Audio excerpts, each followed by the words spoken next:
Este episod este o zi din viața mea. Asta este. Bucătăria adormită. Baia adormită. Camera câinelui adormită.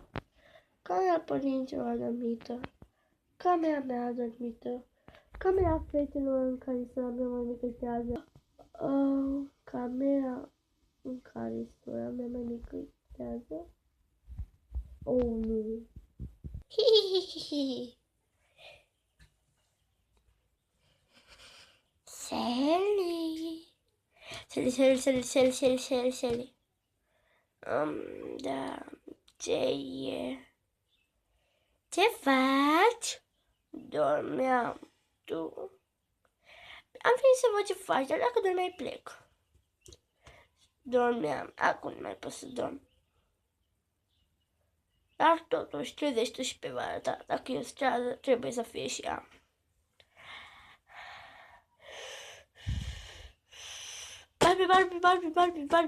Barbie. Of, ce ai?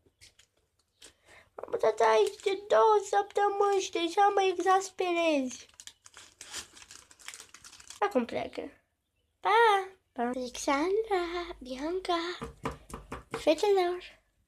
Ce e la ora asta? Ce vrei de la viața noastră? Nimic, pa. Deja sunt terminat. Mică, tăticule. Ce e, scumpete? M-am trezit și m-am gândit că trebuie să vă trezi și voi. Tu să-mi faci mâncarea, dar tu poți să stai că oricum ești leneș. Bine, iubire, da, plec acum. Gătesc.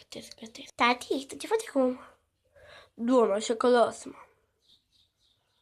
Ok.